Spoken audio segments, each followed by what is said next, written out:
भगवत गीता अध्याय 14। आइए जानते हैं। हरे कृष्णा भक्तों, सुनते सुनते भगवत गीता के 14वां अध्याय तक हम लोग पहुंच चुके हैं और इस अध्याय का नाम है गुणत्रय विभाग योग। सत, रज, तम, ये तीनों गुणों से यह जगत में जो भी हो रहा है भक्तों, यही तीनों गुणों के कारण ही हो रहा है।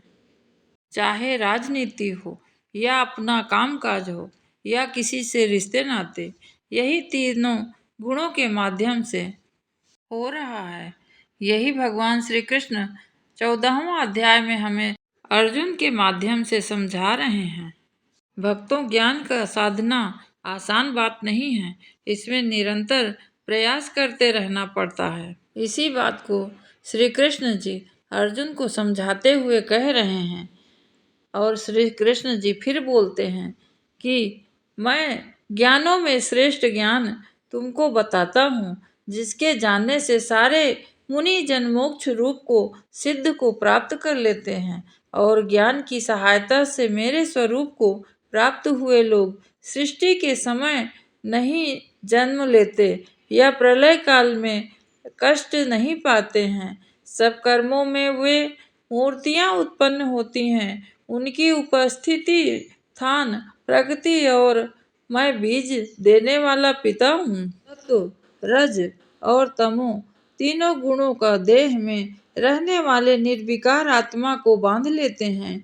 इनमें से सत्व निर्मल होने के कारण प्रकाश और निरुपद्रव है और जो प्राणी को सुख तथा ज्ञान साथ बांधता है। रोगात्मक रजोगुणों से तृष्णा एवं आसक्ति उत्पन्न होती है, जो प्राणी को कर्म के साथ बांधता है। तमोगुण की उत्पत्ति अज्ञान है, यह नम्र, आलस्य, निद्रा और प्राणी को बांधता है और मोह में फंस जाता है। सत्व सुख उत्पन्न करता है, रजो कर्म उत्पन्न करता है, तम सब ज्ञानों को ढककर प्रमाद पैदा कर देता है। सत्व गुण रज और तम को दबाकर बढ़ता है। इसी प्रकार रज सत्व एवं तम की ओर तम सत्व एवं रज को दबाकर बढ़ना चाहता है। यानी भगवान समझा रहे हैं भक्तों कि एक दूसरे को ये दबाते हैं। रज सत्व और तमोगुण हमारे अंदर ही रहते हैं एवं एक दूसरे से आगे बढ़ना चाहते हैं। इस देह में इंद्रियां द्वारा जब ज्ञान का प्रकाश उत्पन्न हो, तब समझिए कि सतोगुण की विशेष बुद्धि आगे हो गई है और रजोगुण की वृद्धि में लोभ, कर्म का आरंभ, आसक्ति और इच्छा उत्पन्न होती है तथा तमोगुण की प्रबलता से अविवेक बढ़ता है, प्रमोद बढ़ता है एवं मोह सब बढ़ता है। जिसके देह में सतोगुण का उदय में मृत्यु प्राप्त होती है, तो वह ज्ञानियों के प्रकाशमय लोक को पाता है। रजोगुण के उदय पर यदि कर्मों में आसक्त मनुष्य जन्म लेता है, तो तमोगुण वे उदय से मरा हुआ मूढ़ योनि में जन्म लेता है। सात्विक पुण्य कर्म का फल सात्विक कलंक रहित होता है। यानी जब हम भगवान का नाम लेकर हर कर्म को करते रहते हैं और हमारा मन शुद्ध चित्त होता है, यदि हम कोई कार्य करते हैं तो हमें वो सतोगुण कहलाता है। सात्विक पुण्य कर्म का फल सात्विक कलंक रहित होता है। राजस कर्म का फल दुख और तामस का फल अज्ञान होता है। जो देह शरीर में उत्पन्न होने वाले सत्व, रज, तम इन तीनों गुणों को जान लेता है, वह जन्म, मृत्यु, बुढ़ापा और रोग से छूटकर मुक्ति को पा लेता है। हे अर्जुन, यह परम सत्य है और इसे आप जानो। अर्जुन फिर कहते हैं, हे प्रभु, कैसे मालूम होगा कि अमुक मनुष्य के तीनों गुण को पार किया है? क्या इसका बर्ताव है? किन उपायों से वह तीनों गुणों को त्यागता है? अर्जुन के पूछे जाने पर श्री कृष्ण कहते हैं, उदासी मनुष्य के समान, जिसको सुख दुख समान है और गुणों के कर्म होते ही रहते हैं, यह जानकर निश्चित रहता है और कभी विचलित नहीं होता है। जिसको प्रिय और अप्रिय, निंदा एवं स्तुति एक समान लगती है, जो सभी बखेड़े छोड़ दिए हैं और गुण तीत कहते हैं उसे, जो अनन्य भक्ति से मुझे पूजता है, वह इन तीनों गुणों को जीत कर ब्रह्म भाव को पा लेता है, क्योंकि ब्रह्मा विकार रहित है, मोक्ष तथा सनातन धर्म के अखंड सुख का भंडार है और वह भंडार मैं ही हूँ। अर्जुन सुनो। यह था भगवत गीता का 14वां अध्याय। भक्तों, यह जान लीजिए कि इन किन प्रकीर्ण हमें भक्ति मार्ग से यदि भटके तो हमारा पतन निश्चित है।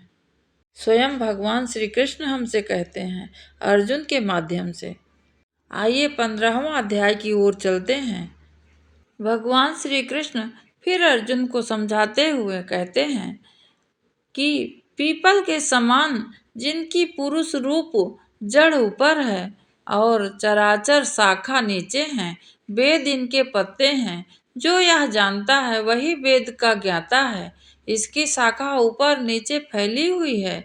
सत्व रज तम गुण इनकी वाहिनी नसें हैं, जिनसे इनका पालन होता है। शब्द रूप इनकी डालियां हैं। वह पीछे कर्म रूप में प्रकटे होने वाली इनकी जड़ नीचे मनुष्य लोक में और भी नीचे तक चली गई है, पर अश्वत्थ यह रूप इनका आदि अंत और आकार संसारी प्राणी के ध्यान में नहीं आता है, तथापि इनकी जड़ गहरी है। ऐसे इस पीपल का वैराग्य रूप दृढ़ शास्त्र से काट कर वह संस्थान ढूंढना चाहिए जहाँ से फिर लौटना ना पड़े, और साथ ही यह विचारना चाहिए कि जिसमें यह पुरातन प्रवृत्ति उत्पन्न हुई है, मैं उसी आदि पुरुष की शरण में हूँ। अहंकार और मोह रहित संग दोष से जीतने वाले आत्मा ज्ञान से निरत सब कामनाओं से दूर सुख दुख नामक पदार्थ से मुक्त ऐसे ज्ञानी पुरुष सात्वत पद को पा लेते हैं, जिसे सूर्य चंद्र अग्नि प्रकाशित नहीं करते हैं। वह मेरा परम धाम है। यदि कोई मनुष्य इस बात को समझ गया तो वहां से लौट कर आना कभी नहीं होता। मेरा सनातन अंश इस जीव लोक में जीव का रूप धर कर प्रकृति में स्थिर पांचों इंद्रियां और छठे मन को उससे छुड़ाता है। जैसे वायु पुष्प आदि के गंध को दूसरे स्थान में ले जा सकती है, इसी प्रकार यह देह स्वामी का शरीर धारण करने के बाद उसका परित्याग कर देता है, तब इंद्रियां और मन के साथ ले जाता है। कान आँख चर्म जीभ नाक और मन का आश्रय लेकर वह विषय का भोग करता है।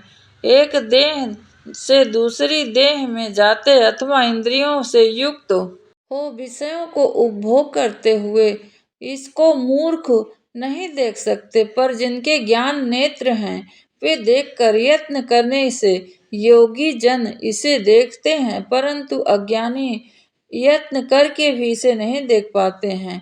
जो तेज सूर्य चंद्र अग्नि में वर्तमान है और जगत को प्रकाशित करता है, उसे मेरा ही तेज जानो। मैं पृथ्वी में प्रवेश कर अपने तेज से समस्त भूतों को धारण करता हूँ और इससे भरा हुआ चंद्रमा बनकर मैं ही सबको औषधियों का पोषण करता हूँ। मैं ही जठर अग्नि होकर सब प्राणियों के देह में प्रविष्ट हूँ और प्राण वायु अपान वायु से संयुक्त होकर चारों प्रकार भक्ष्य भोज से भोजन किए हुए प्राणियों के अन्न को पचाता हूँ। संसार में क्षर और अक्षर दो पुरुष हैं। जितने नाशवान प्राणी हैं वे क्षर हैं और जो स्थिर चैतन्य को अक्षर कहते हैं। मैं अक्षर और क्षर उत्कृष्ट हूँ, इसी कारण से वो मुझे और पुरुषोत्तम जानते हैं। वह सब कुछ जानते हैं और वही भक्त सदा सर्वदा मुझ में संलग्न रहते हैं। इसी के साथ आज का गीता का 15वां अध्याय समाप्त करती हूँ। हरे कृष्णा। कल वापस इसका 16 और 17 अध्याय लेकर आऊंगी। तब तक के लिए हरे कृष्णा।